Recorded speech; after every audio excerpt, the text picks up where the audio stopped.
Our final speaker for the day is, I mentioned, is it Heijo? Am I getting the first name right? Almost. How do I say your last name? It's Heijo Ruijsenaars. Probably only one person in the room who can pronounce that. But Thank you for that anyhow.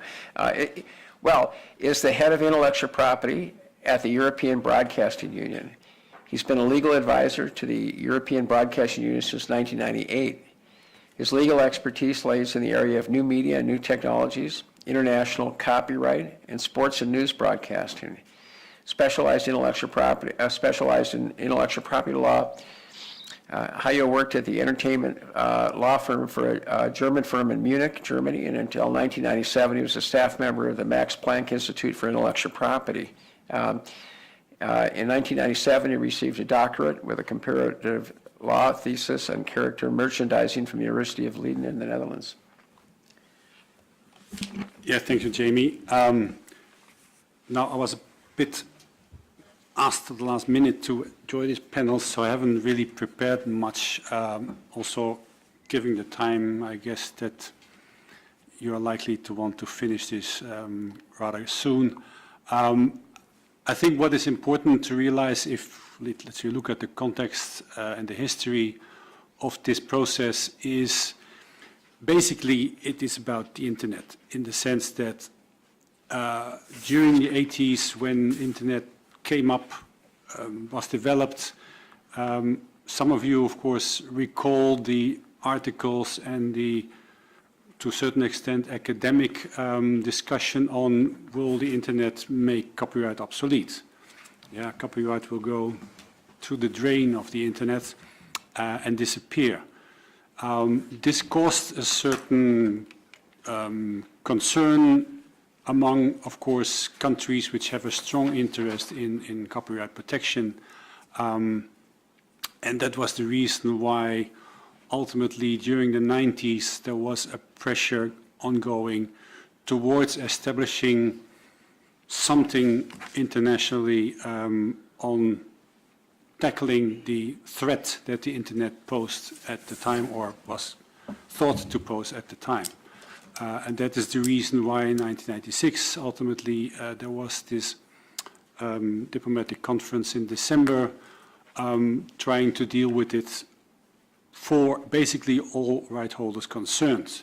Now, that means that, but those who were there, of course, can explain this in more detail, but it means that the broadcasting issue, the treaty was, let's say, already implicitly on the table, but there was clearly not sufficient time at those days to cover all these issues at the same time.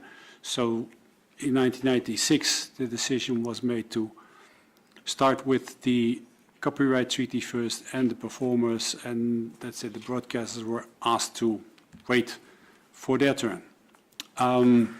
Soon thereafter, as it was explained by Theo, the Manila Conference in 1997 and the Cancun Conference in 1998 confirmed that indeed the same update of the rights would be necessary for the broadcasters. So the political decision actually to engage in that process was already taken then. Since then it has been confirmed. Carol has explained it. There has been numerous studies. There has been regional meetings. There has been presentations by broadcasters on several occasions within the SCCR. Those who were there, of course, can recall all that. We are now at the stage where it's a bit like we have to decide to finish this business because we are close to arriving at what is called in WIPO terms consensus.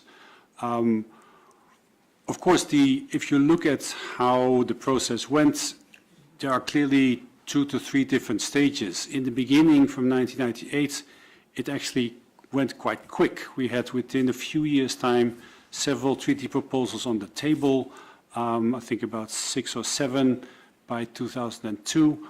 they looked very similar to each other. They were almost identical.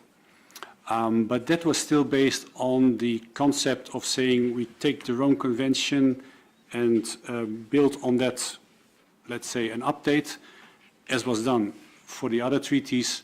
But then, as was mentioned before, there were other elements, developments within WIPO, and the process blocked for a while until the proposal from South Africa in 2011, which started from a different approach. They said we should not try to rebuild the Rome Convention. It already applies in 100 countries, almost 100 countries. We should start from looking what are the gaps in the Rome Convention and then focus on that particular part. So therefore, and that coincided with the wish from some countries to say, well, we would like to have a narrow treaty which focuses only on signal theft. So that approach changed a little bit over the years, and we now arrive at a stage where, let's say, we have to deal with an issue which was not on the table before, but which is the probably decisive one, the question how to protect broadcasters' online signals, and if so, by what means and in what way. That is not yet solved. There are proposals on the table, mainly from Argentina. And of course, the next sessions have to find solutions for that. But it is achievable, of course, by the will of all the delegations who take part in their discussions. So let's say that's my nutshell context and history of the negotiations. I would like to take the occasion to tackle some points which were raised before. I don't think that we can use the argument it has taken so long as decisive for taking it off the agenda.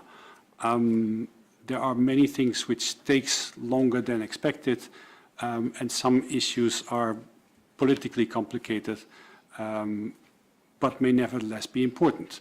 I can very well imagine that the discussion of limitation exceptions will take even longer than the broadcast treaty because it's much more complex. If you're talking about a horizontal instrument which in one way or another tries to harmonize many different exception limitations at the same time, it's a very difficult exercise. You have studies which goes over 100,000 pages. Seeing the differences, it's a very difficult exercise. Broadcasters, of course, they use exceptions limitations probably much more than anybody else. So we can already see that this is a very difficult discussion and probably take a while. Meaning that the fact that something takes long does not mean that it does not have an happy end or should not have an happy end. Other elements which have been raised before, the TRIPS agreement, in our view, is not a model. First of all, the TRIPS was in 1994, and the WIPO treaty is 1996, so the political decision came after that. Therefore, it is no longer relevant for the question how to solve it. The Satellite Convention, for another reason, the Satellite Convention is a communications instrument and does not give rights to the broadcasting organizations as such. So therefore, it's also not suitable because it's a different concept from the Rome Convention. Other points, I think that some will be discussed tomorrow, so probably save the time for then. The final point may be the question which was indicated that there are, of course, interactions between the different right holders, also with the broadcasters, but ultimately what the Rome Convention solves is, in fact, to say, well, we are all in the same boat and we all profit and benefit from protection of the broadcasting organization. So ultimately it is good that we have the same kind of protection because everybody benefits from that. Thank you. Thank you. Thank you very much. And I think that was a great sort of walking through as to sort of how we got started and where things are right now.